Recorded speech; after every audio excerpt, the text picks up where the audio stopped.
Dear friends, good evening. Welcome, everyone. Thank you so much for joining us again this week to a new lesson. And tonight, our lesson is titled, You Are Not Your Body. In tonight's time, we're going to look at little things that we can do so that we can control our human machine. And for the sake of perspective, let's consider this. When you look at yourself in the mirror, have you ever asked yourself, have you ever wondered who's looking? Have you ever asked yourself, what is the observer that exists contemplating through your eyes? I mean, these are very important questions. And tonight, let us go ahead and tell you this. Let's start by saying that you are not your body. In reality, your body is your avatar. You, that perception of an observer that you know that exists within you, you are the driver. And with your body being your avatar, what that means is that your body is a virtual representation of you. It is the vehicle that you have been given so that you can move, exist, and express yourself within this dense realm of substance. Now, this concept of avatar should not be confused with the other meaning of the word avatar when we are speaking of, for example, a divine being or a deity that descends to the earth with a purpose of restoring cosmic order. Those great masters, those great messengers like Krishna, like Samael Aun Weor, they are avatars. We're not speaking about that high degree of avatar. We're only speaking about a virtual representation. And from that perspective, yeah, you're not your body. Your body is your avatar.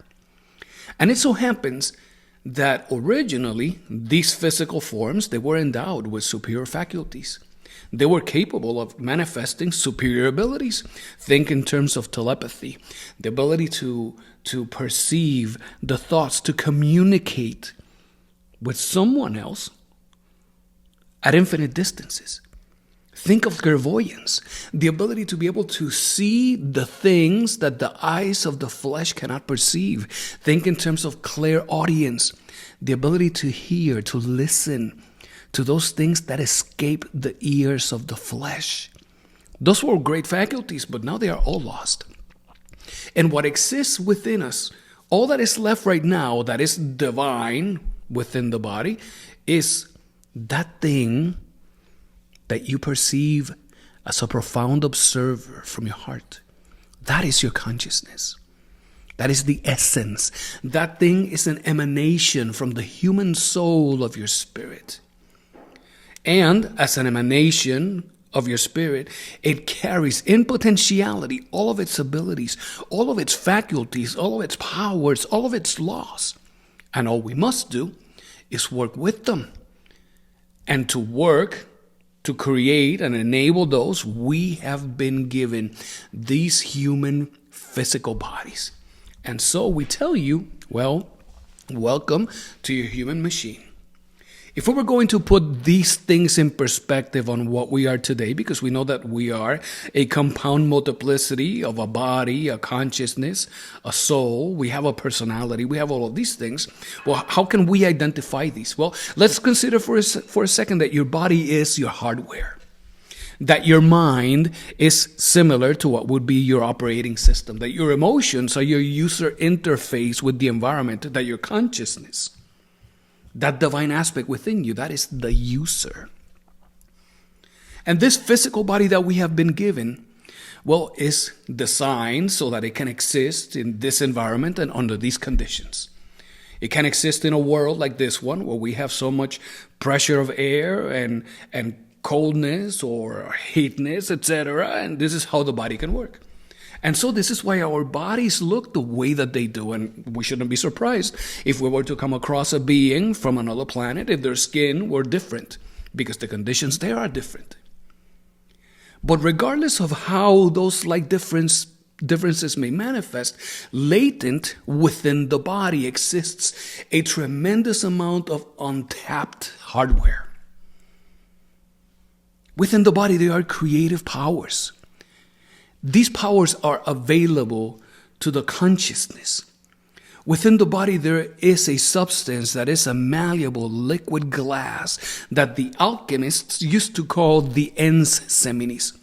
And that when we know about it and we put it to good use, we can transform the body. We can help grow and progress the consciousness. As a consequence, the individual itself is transformed. And it is all a matter of the consciousness assuming ownership for the user interface, which is the emotions, and the consciousness assuming ownership for the operating system, which is the mind. The consciousness must become active. But we find ourselves right now in a situation that we are caught in a glitch in the matrix. Most people are stuck every day in autopilot. We go about reacting, experiencing our constant habits. Our impulses are in control. And sometimes we wonder, why do I behave like this? Why have I done these things? Allow us to tell you, you're not the first one to experience that.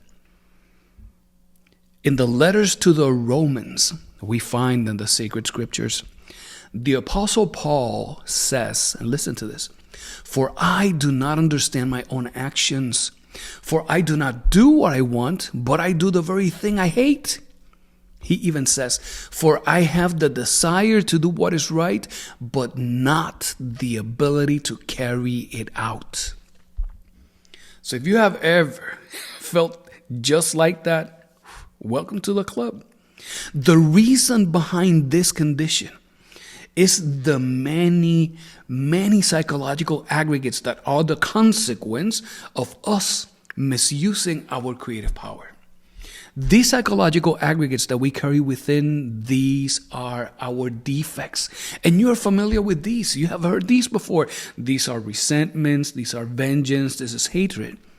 This is anger. This is laziness, gluttony, greed, ambitions, envies, etc. What we see in a great history, like the history that's narrated in the Bible with the story of Adam and Eve, that story that we see there of Adam and Eve being expelled from the Garden of Eden, that consequence of being expelled from that source of all happiness and then them walking into a condition of suffering, that condition right there symbolizes what is our current day experience with these many psychological aggregates that we carry within. In philosophy, this very same condition is known as the fall of man. Some people refer to it as the pleromatic fall of man, or the fall of man from the heavens. As we find ourselves today, our consciousness is dispersed. These defects are in control, and they express themselves constantly throughout the body. So this glitch in the matrix is a reality that is saying there are many I's. Maybe we should say there are many U's. There is an you that is angry. There is a you that is lazy. There is a you that is prideful.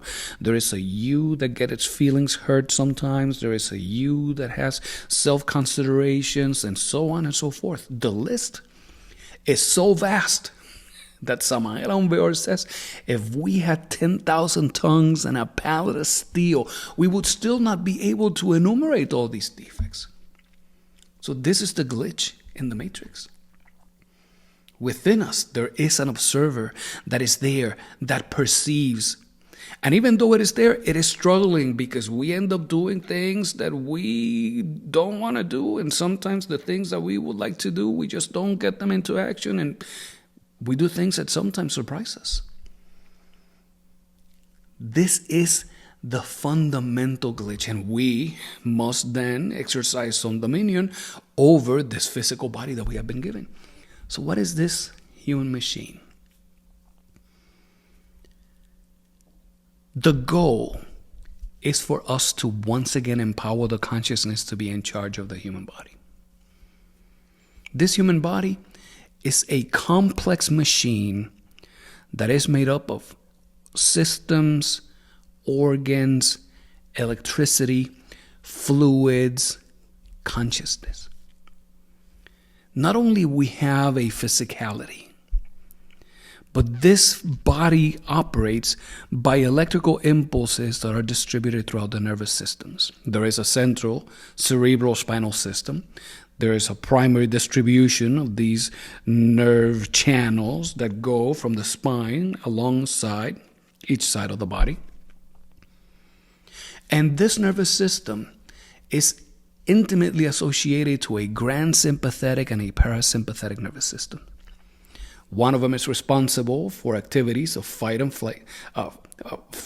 and fleeing, and the other one with activities that have to do with relaxing and resting. And even though we have these within the physicality, there are subtle aspects of the human machine. In our spine, there are specific channels that are responsible of moving transmuted energies from the base of the spine, right there, very close to that area of the creative organs, rise those energies all the way up to the brain. There are magnetic centers in the human machine. These magnetic centers, well, they also have the name of chakras. And throughout the body, there are hundreds, if not thousands, of different chakras. But for our purposes, we're interested in the 7 primary ones. These chakras are connected to glands of the endocrine system that exist in the level of the head. The pituitary gland, the pineal gland. There are chakras that are connected to the thyroid gland in our neck, to the thymus gland in our heart, to the organs in the area of our solar plexus, at the base of the spine, at the level of the creative organs, etc. And these 7 chakras that are connected intimately to the body are there with the purpose of helping deposit the most subtle energies from the astral plane. So energies that descend through the astral plane, they are filtered through the chakras. There is a Buddhic mesh in the chakra that filters and allows only for the flow of the most subtle energies. And those energies go into the different plexuses of the body. These plexuses, where you have arterial blood, you have venous blood, you have nerve endings. And right there, these chakras energize the body. They help bring balance. This is so interesting. So this human machine has a dense physical matter component and has a subtle ethereal matter component. And within the body itself, for it to work appropriately, it operates with 3 specific brains that are separated into 5 different cylinders. The 5 centers, or the 5 cylinders of the human machine, are the intellectual center that is located in the head, the emotional center that is located around 3 fingers above the navel, the motor center that is located behind the head, right there in that area of the cervical vertebrae where the head ends and the neck starts. There is an instinctive center that is located at the base of the spine. And of course, a sexual cylinder that is, as you would imagine, located in the area of our sexual creative organs. But what about these centers? We can take these centers and throw them out of balance with tremendous ease. For example, our intellectual center that is located in the head and corresponds to the brain. When we find ourselves under circumstances that we are overthinking, where we catch ourselves playing mental loops of whatever, of shows, of music, of problems, challenges, of difficulties. Whenever we find ourselves in a situation where we are paralyzed, trying to make comparisons, trying to figure out the logic, trying to find out what's good, what is bad, etc. In all those instances, we are using very aggressively our intellectual center. The typical operation of this center is just to make comparisons, to have access to the memory that exists in the mind and use all those past experiences so that it can immediately give you a good, bad comparison of any situation, of anything that you may be facing. But the moment that we're caught in overthinking, in mental loops, when we're paralyzed and analyzing things, at that moment, we're running that center at 100 miles an hour. And it is very exhausting. And it throws off the operation of the human machine. Then there is the emotional center. Again, the emotional center located 3 fingers above the navel. Have you ever experienced this thing called the gut feeling? That should never be discarded. Scientists have demonstrated that right there, in our emotional center in the solar plexus, there is a neural network that has as many neurons as the brain of a small cat. So those gut feelings, yes, they are important. And we are operating this emotional center to a degree where we extenuate it when we are going about the day with a high degree of anxiety. When we are experiencing mood swings, when we are reacting to what people are saying or what we're listening or what the news are telling us. Some people refer to this as an emo-style mood meter. This is the emotional center. And again, when we are caught in emotional situations and we continue replaying them, when we see ourselves stressed with deep anxiety, we're operating the center at 100 miles an hour. And that becomes very exhausting. It is very demanding for the physical body when we do that. Then there's the combination of the motor, sexual, and instinctive centers that make up a third brain in the human machine. And here, what we see is just the manifestation of our habitual behaviors. These are all of our gut reflexes. This is where we experience the result of all the overstimulation, when we abuse the body with too much exercise or no exercise at all, when we abuse of our creative energies and our sexuality. All of that is experienced here in this particular center. And when we abuse of our instinctive, motor, and sexual abilities and capacities, well, the physical body also suffers tremendously. And this should be expected because the misuse of energy will always result in a chaos. Some people would like to see that as centers that are crossing wires and short-circuiting, but in reality, that is not what happens. As we face challenges, difficult circumstances, ordeals in life, we must start by seeing that these things happen because they have a good purpose. All of these ordeals, challenges, difficult circumstances, they are an opportunity so that we can truly know ourselves, so that we can see our reactions, that we can work to eliminate our defects, these inferior aspects from within our psyche, because as a consequence of doing that, there will be the emergence of mastery. When we go through challenges, when we come across difficult circumstances and we rebel against them, when we complain against these, then we just let ourselves go loose in a space of resentments. We find ourselves suddenly with hurt sensibilities. The elemental forces that exist within the human machine, those elements of earth and water, fire, air, all of those elemental forces that exist within us, they also go out of control when our mind and our emotion goes out of control. So if we are allowing our thoughts to become dispersed, the mind is never going to stop chattering. If we allow our thoughts to become dispersed, it will be so difficult for you to stop the constant activity of the mind. We will end up losing our emotional stability. And of course, if somebody corners us, then we can even become dangerous.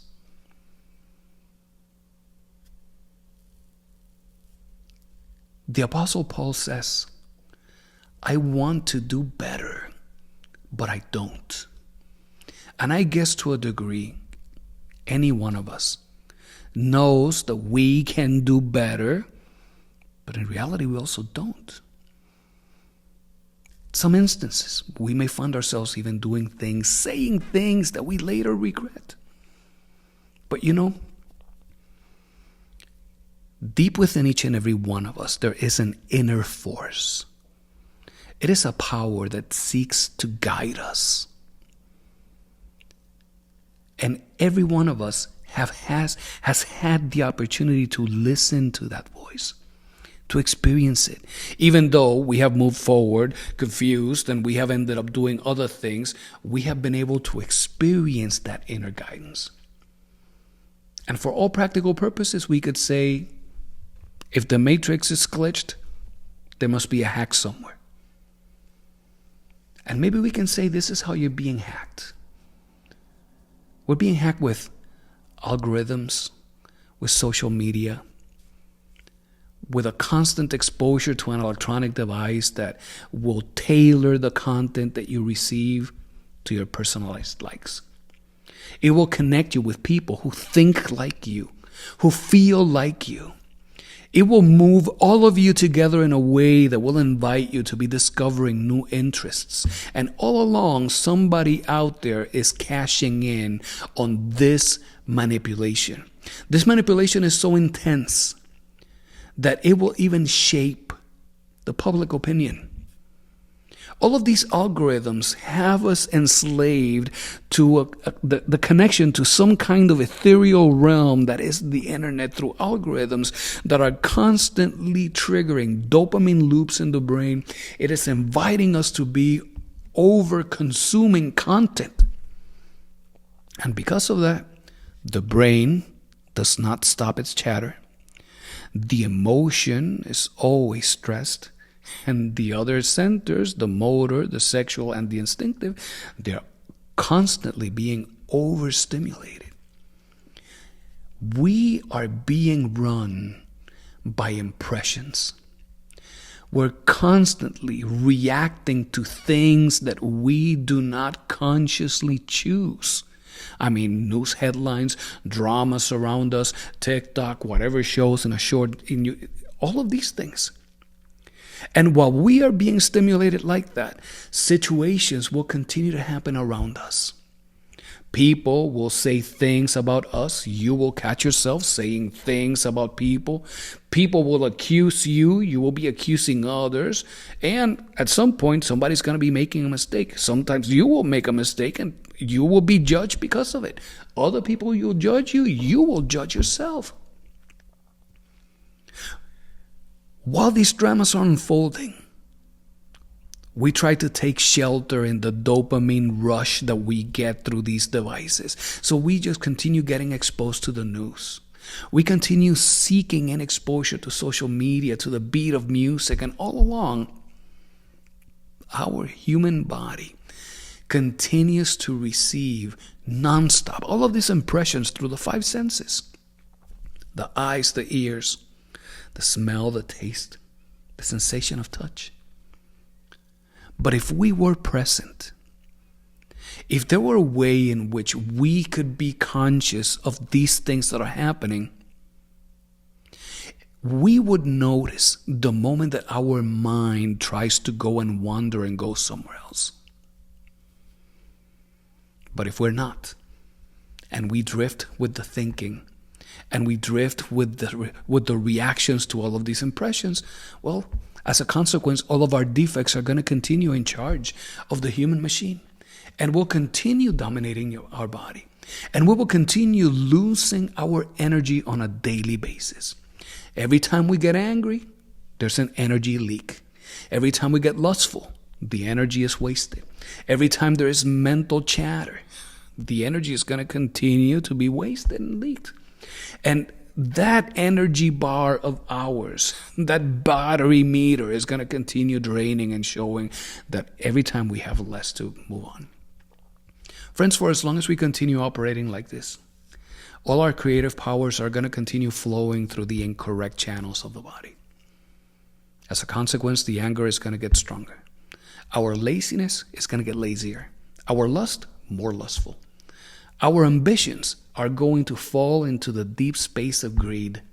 We will see others triumph and we will feel envious, etc. These defects will continue getting stronger. And the more they react, the body sees itself more drained of its creative energy. And at night, when the physical body is sleeping and you unfold and you go on your astral experience, whether you remember it or not, your ethereal body is going to try to restore the body. It's going to try to replenish the things that were lost. And the ethereal body will not have enough time to fully recover the physicality. And if you add to that lack of sleep, just sleeping 3-4 hours a night when really you should be sleeping 7 or 9 or maybe 10, well, all of that lack of sleep combined with the overstimulation of caffeine during the day, etc., well, it's going to keep you drained. You try to rest, your ethereal body cannot do enough to restore the body, and you wake up lacking, still weakened. And we must break away from this. And listen, we want to be clear with this. We're not blaming anyone. This is not your fault. But fixing this is your responsibility.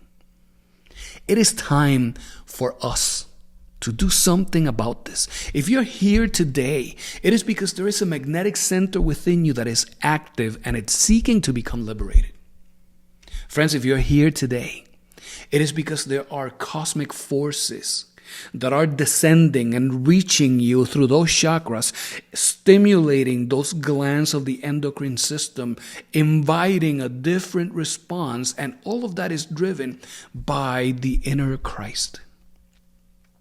All of these cosmic forces are seeking to move the consciousness into action, so you have in your hands an opportunity to make a change.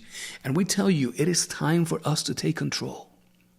Self-observation is power. We must learn to observe ourselves without judging.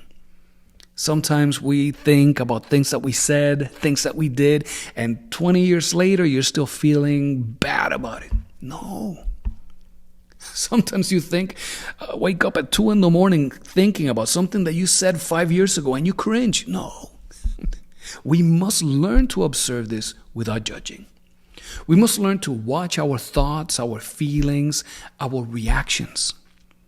This exercise of self-observation is equivalent to you descending willingly on your own volition into your own chaos. If we were speaking in terms of the teachings of the great masters, we would say that you would be descending into your own infernos. But nevertheless, this is a voluntary exercise. We must observe our actions, our thoughts, our sentiments without judgment. Even better, we must revisit in our mind the actions of the day. We must go back during the day into what we did, what we thought at the moment, what we were feeling at the moment, and revisit all of these actions in an effort so that we can make conscious all of those other things that we did unconsciously during the day. When we do a retrospective exercise like that, and we make an effort to make conscious what during the day happened unconsciously, we start creating a new mind. We should say we start creating a new memory, not the fragile memory that we accumulate in the brain, but rather the memory of the inner work. And that memory is very stable. It is very robust. And before you realize, you can start doing a retrospective exercise and remembering not only what you did today, you still remember what you did yesterday with no effort. The better you get, you start remembering what you did last week. You start remembering what you did last month, what you did last year.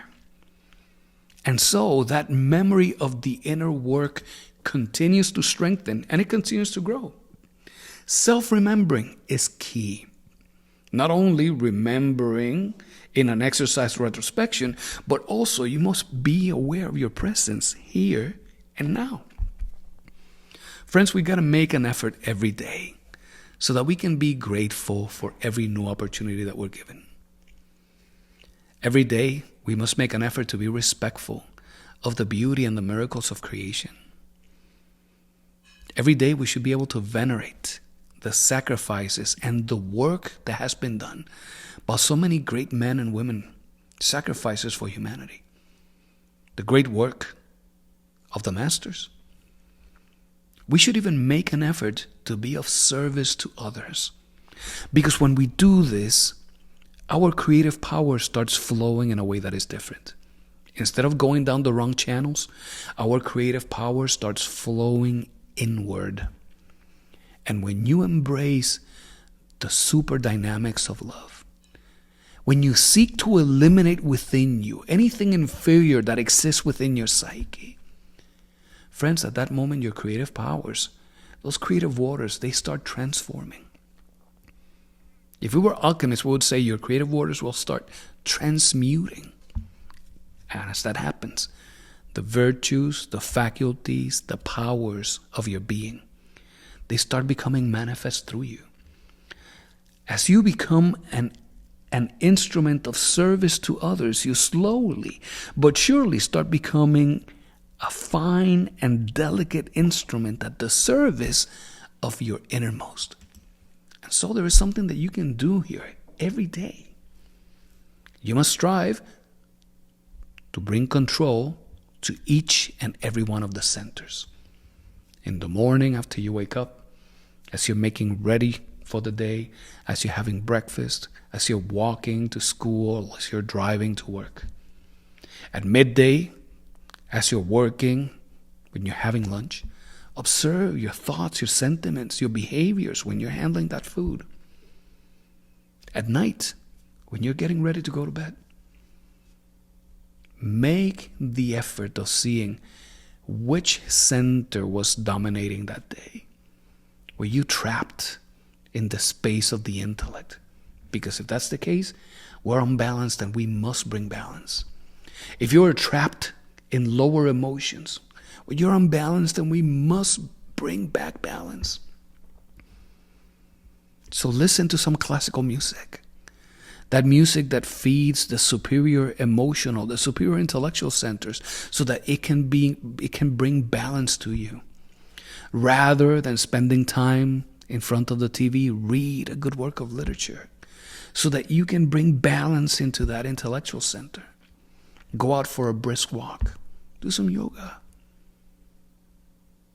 Work with plants. Take care of your animals, of your dog, of your cat. Because as you do that, you bring balance to the instinctive, sexual, and motor centers. This is what we can do to bring balance. And as part of this daily practice, observation. Again, see how you think, how you feel, how you react. Look at your habits. Seek to comprehend what type of defect is behind all that. Is it an element of pride that has been hurt? Is it an element of pride that is trying to abuse of others? Is it resentment? Is it anger? Is it ambition? Is it laziness? Seek to comprehend that and better invoke of a power that is superior to the mind so that you can see them eliminated. Right now, even though the mind is limitless, within its limitlessness, the mind is unable to destroy its own aggregates.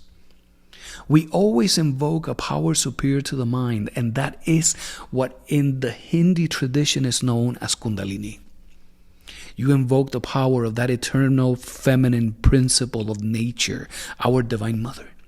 And you ask of your Divine Mother to help bring to an end that defect that you have comprehended, and she will do so. And the more you observe, the more you can comprehend, the more you can invoke of your Divine Mother and see it eliminated. And if during the day you're making an effort to serve others, to live a life that is charitable, that is honorable, that is of service.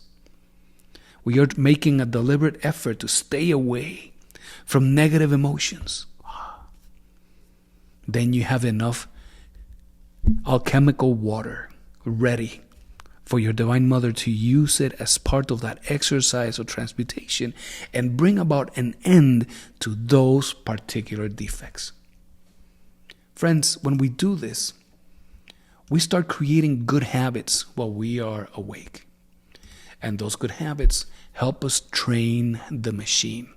Rather than us continue abusing our machine as if we did not care, we start training the machine with good movement, with good breathing work, with good stillness of the mind, with good discipline of thought, of sentiment, of action. And in that way, we can frame our mastery as a freedom.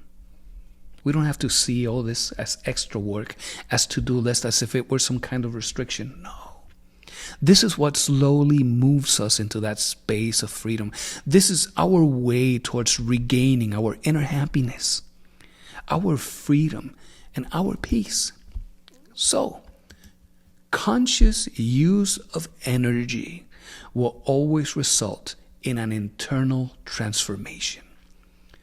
So let's redirect these sexual impulses, these emotions, these intellectual experiences. Let's just direct this towards something that has a superior purpose.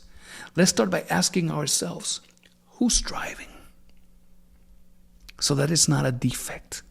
So that it is that divine aspect that exists in you. It is that consciousness.